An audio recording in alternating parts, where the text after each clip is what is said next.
This channel does not promote any violent, harmful, or illegal activities. All content provided by this channel is meant for an educational purpose only.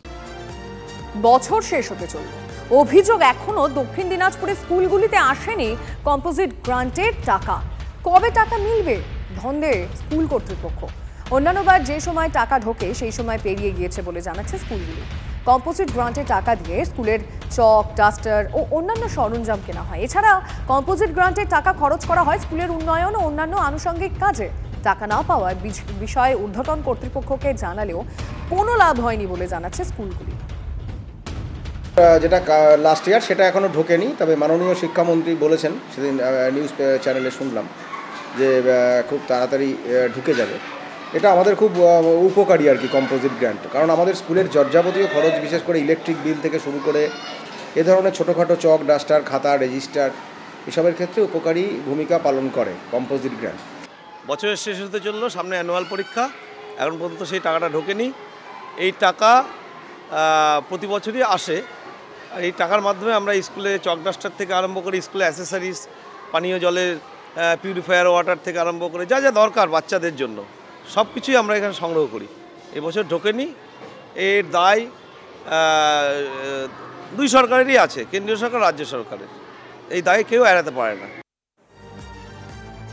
রাজ্যপালকে আক্রমণ speaker বিমান বন্দ্যোপাধ্যায়ের। বিনীত গোয়েল নিয়ে মুখ্যমন্ত্রীর থেকে report চাওয়া অর্থহীন। রাজ্যপালের এখতিয়ার বোঝা উচিত, আক্রমণে স্পিকার। এখতিয়ারের বাইরে গিয়ে কাজ করছেন। আমার তো মনে হয় যে রাজ্যপালের বোঝা উচিত তার এখতিয়ার কতটা আছে। কে রাস্তাঘাটে গিয়ে কেউ কারোর বিরুদ্ধে বললো, তাহলে তো অনেকে তো বলছেন যে একে পদত্যাগ করতে হবে, তাকে পদত্যাগ করতে হবে। রাজ্যপাল উনি জানতে চাইবে যে কেন তোকে পদত্যাগ করতে হবে বললো, তদন্ত করে। এর কোনো অর্থই হয় না। অনেকে তো রাজ্যপালেরও পদত্যাগ চাইতে পারে, তার পদত্যাগ চাইলে পরে কার কাছে উনি জবাব চাইবেন।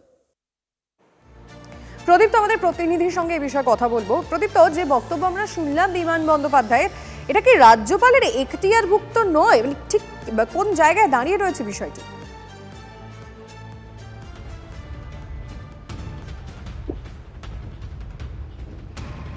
প্রদীপ্ত, সম্ভবত যোগাযোগ বিচ্ছিন্ন হয়েছে আমাদের প্রতিনিধির সঙ্গে। আমি অবশ্যই কথা বলার চেষ্টা করব।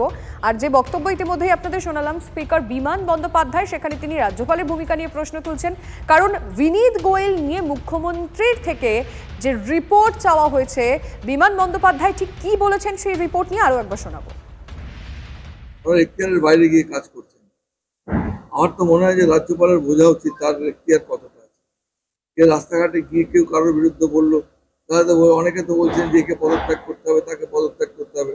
রাজ্যপাল উনি জানতে চাইবে যে কেন তোকে পদত্যাগ করতে হবে বললো, তদন্ত করে।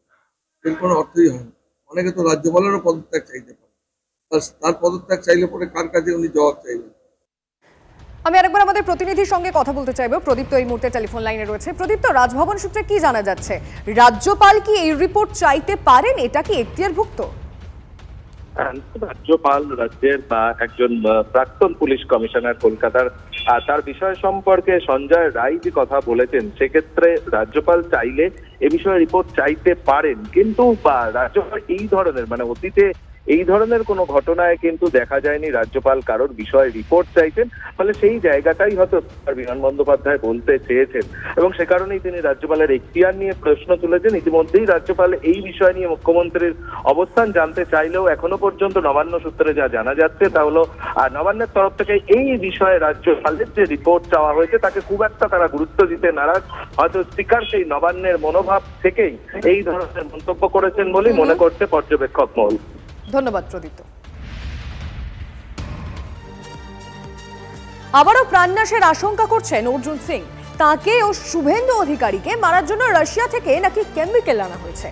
বিস্ফোরক অভিযোগ অর্জুন সিং এর। আজ সিআইডি জেরার সময় সেই কেমিক্যাল তার বসার চেয়ার টেবিলে স্প্রে করে দেওয়া হবে আশঙ্কা করছেন ব্যারাকপুরের প্রাক্তন সাংসদ। তার যদি 3 থেকে 4 মাসের মধ্যে কিছু হয় তাহলে সিআইডি দায়ী থাকবে। কি বলেছেন ঠিক শুনবো। আমাদের বিশ্বস্ত সূত্রের মধ্যে আমি খবর পেয়েছি কি শুভেন্দু অধিকারী, অর্জুন সিং মতন লোকদেরকে এরা কোনোভাবে আটকাতে পারছে না, তখন একটা মেরে দেওয়ার চক্রান্ত চলছে।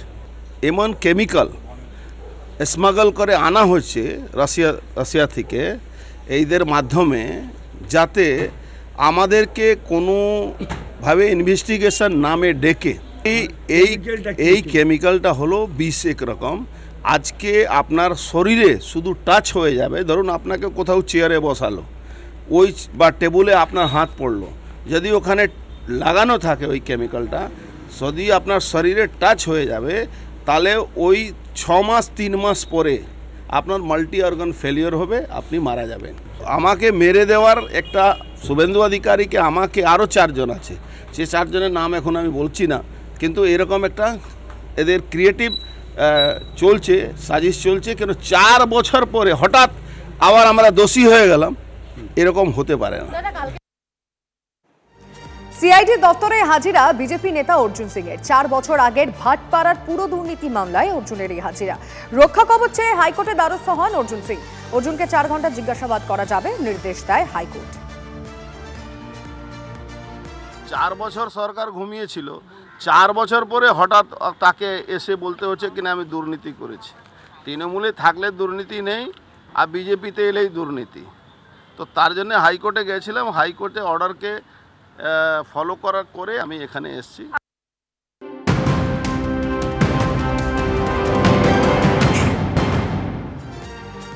কলকাতা পুরসভা ডেপুটি মেয়রের ঘরে সাপ। আতঙ্কে ছোটাছুটি ডেপুটি মেয়রের ঘরে থাকা কর্মীদের। সাপ ধরতে অভিযান বন দপ্তরের। ঘণ্টাখানেক অভিযান চললেও ধরা পড়ল না সাপ।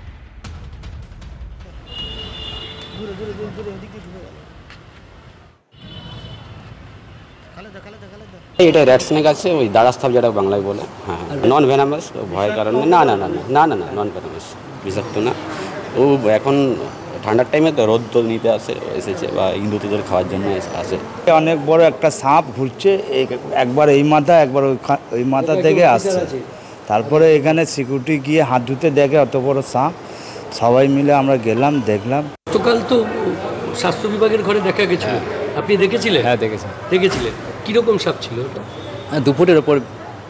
2 ফুটের ওপর। চেনা গেছে? না, চিনতে পারিনি। ধাপায় দুর্ঘটনার কবলে পুলকার। একটি ট্রেলারে ধাক্কা মেরে উল্টে যায় পুলকারটি। ধাক্কা দিয়ে রাস্তার পাশে ফাঁকা জমিতে ঢুকে যায় গাড়িটি। দুর্ঘটনায় জখম পুলকারের চালক ও এক পড়ুয়া। জখম 2 জন ভর্তি এনআরএস হাসপাতালে। বেপরোয়া গতির কারণেই দুর্ঘটনা, দাবি প্রত্যক্ষদর্শীদের। ফের পুলকার দুর্ঘটনা শহরে ধাপা রোডে, যে রাস্তাটা, এই ধাপা রোডে আমরা দাঁড়িয়ে রয়েছি। ধাপা রোড যেটা ইস্টার্ন মেট্রোপলিটন বাইপাসকে সংযুক্ত করছে, সেই রাস্তাতে সকাল 10:30 নাগাদ বাইপাসের দিক থেকে ধাপা রোডের ভেতরে ঢুকছিল একটি পুলকার, ছোট গাড়ি, জিপের মতো একটি গাড়ি, এবং সেই গাড়িটা এখানে দাঁড়িয়ে থাকা একটি ট্রেলারে সরাসরি নিয়ন্ত্রণ হারিয়ে ধাক্কা মারে। গাড়িটা দাঁড় করানো, যে গাড়িটা স্কুল বাচ্চা ছিল সেই গাড়িটা এসে মেরেছে। স্কুলটা এদিক দিয়ে এসছে। আমাদের পাড়ার 2টো মেয়ে ছিল, কিন্তু আমাদের পাড়ার যে মেয়েটা ছিল সেই মেয়েটা ওই এনআরএসে নিয়ে গেছে। রাখতে ড্রাইভার কে আছে, আর এগো বাচ্চা यहाँ বাবা বাবা বসে বসে ডাকছে, আর এগো শুয়েছিল। ওকার জামা কাপড় মেয়ে দেখো কাঁচ আছে, কাঁচ দেখুন। পুলকার দুর্ঘটনা আবার এই ঘটনা ঘটায় কোথাও যে পথ নিরাপত্তার বিষয়টি আবার কোথাও একটা চিন্তা সূচক তৈরি করছে, চিন্তার বিষয় তৈরি করছে সরকারের কাছে এবং প্রশাসনের কাছে। ক্যামেরায় তুষারের সঙ্গে সিজার, TV9 বাংলা। আরজি করে গাছ কাটা ঘিরেও দুর্নীতির অভিযোগ। 80 বছরের পুরনো 2টি সোনাঝুরি গাছ কাটা নিয়ে বিতর্ক। সেগুন গাছের মতো দাম সোনাঝুরি গাছের। কেএমসির কর্মীরা কার অনুমতিতে 2টি গাছ কাটলেন? বন দফতরের অনুমতি কি নেওয়া হয়েছিল? প্রশ্ন তুলে সরব আরজি করে সিনিয়র জুনিয়র চিকিৎসকদের একাংশ। একটি গাছ কাটলে বিকল্প 5টি গাছ লাগাতে হয়। বিকল্প গাছ লাগানো হলে তবেই অনুমতি দেয় বন দফতর। নিয়ম অনুযায়ী কেন গাছ কাটতে চাইছেন তা ব্যাখ্যা করে কেএমসিকে দেওয়া কথা কর্তৃপক্ষের। আর সেই চিঠি এনওসির জন্য বন দফতরের পাঠানোর কথা।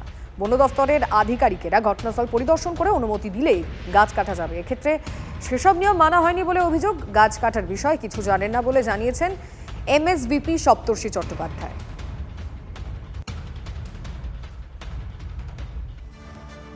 দার্জিলিং ম্যালে শিশু দিবস পালন মুখ্যমন্ত্রী। শিশুদের উপহার বিলি করলেন মমতা বন্দ্যোপাধ্যায়।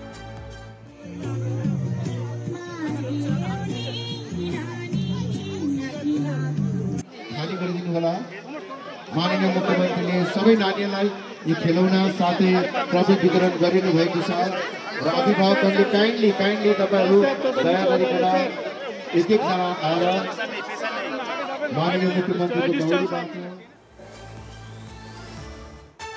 একের পর এক বন্ধ হচ্ছে সরকারি বাস রুট। সন্ধে হলেই শহর ও শহরতলি জুড়ে বাসের জন্য রাস্তায় হাহাকার দেখা দিচ্ছে। রাস্তায় বেরিয়ে নাজেহাল হতে হচ্ছে যাত্রীদের। বছরখানেক আগে দৈনিক গড়ে সরকারি বাস চলত প্রায় ২৫০০, আর এখন সেই সংখ্যা ৭০০ নেমে গিয়েছে। সুনির্দিষ্ট পরিবহন নীতি এবং পরিকল্পনার অভাবে ভুগছে সরকারি বাস রুটগুলি। দু একটা নির্দিষ্ট রুট ছাড়া বাকি সব রুটেই সরকারি বাসের দৈন্যদশা। নতুন বাস কবে আসবে দিশা নেই পরিবহন দফতরের কাছে। খুব কম, চোখে পড়ে না, সেরকম চোখে পড়ে না, খুবই খারাপ অবস্থা। না না না সেরকম নেই। হ্যাঁ অবশ্যই। বেসরকারি বাস নিয়ে চিন্তা ছিল, এবার সরকারি বাস রুট একের পর এক বন্ধ হয়ে যাওয়ায় রীতিমতো উদ্বিগ্ন রাজ্যের পরিবহন দপ্তর। ইতিমধ্যেই বাসের সংখ্যা বাড়ানো হয়েছে বলে দাবি করা হলেও বাসের রুট যে বাড়ছে না সেটাও স্বীকার করছেন পরিবহন দপ্তরের কর্তারা। আর সেই কারণেই যাত্রীরাও রীতিমতো সমস্যায় পড়েছেন, কারণ একের পর এক সরকারি বাস রুট বন্ধ হয়ে যাওয়ায় নাজেহাল হচ্ছেন সন্ধ্যা নামতেই। আর সেই কারণে রাজ্য পরিবহন দপ্তরকে মুখ্যমন্ত্রী নির্দেশ দিয়েছেন গোটা বিষয়গুলি ভালোভাবে পর্যালোচনা করতে, কারণ সরকারি বাস রুট বন্ধ হয়ে গেলে বা সরকারি বাস রুটগুলো একের পর এক স্তব্ধ হয়ে গেলে সংকটে পড়বে গণপরিবহন। ক্যামেরায় অভিজিতের সঙ্গে সাধ্য ভট্টাচার্য, টিভি9 বাংলা, কলকাতা। প্রথমে লাভজনক বাস রুটগুলো বিক্রি করে দিয়েছে, এখন হচ্ছে সরকার বাসসহ বাসের রুটগুলোকে বিক্রি করে দিচ্ছে। আগে ২৫০০ বাস চলতো, এখন এসে ৭০০-তে, এবং একই নীতি যদি চলতে থাকে এই ৭০০টার বাসের যে রুট সেই রুটেও সরকারি বাস বন্ধ হয়ে যাবে। সরকার এখন কিছু আশ্বাস দিচ্ছে, সেই আশ্বাস কতটা বাস্তব তা আমাদের কাছে পরিষ্কার না। কি করে থাকবে তাহলে নেতাদের বাসগুলো চলবে কি করে? বাস চালানোর যে ইনফ্রাস্ট্রাকচার, বাস চালানোর যে খরচ, সেই খরচটাও সরকারের পকেটে নেই। আজকে সরকারের ভাঁড়ে মা ভবানী। গণপরিবহন বলে কিছু নেই, ফলে গণপরিবহনে যে কম পয়সায় যাওয়া যাবে তার কোনো সুযোগ নেই। আগে ছাত্রছাত্রীদের কনসেশন ছিল, এখন কনসেশন দেবে সরকারি বাস নেই। ৭৫০ বাস বন্ধ হবে কয়েক মাসের মধ্যে। সরকার কোনো তাবুত্তাব নেই, শুধু লুট করতে পারলেই চলবে, আর কোনো দায়িত্ব নেই। যেখানে প্যাসেঞ্জার হয় না এবং প্যাসেঞ্জার ফুয়েল কষ্ট তোলা যায় না, সেই সব জায়গায় কিছু কিছু জায়গায় বাস তো বন্ধ হয়েছে। সরকারি বাস আরও বেশি কলকাতায় আনার জন্য আমাদের প্রস্তুতি থাকছে।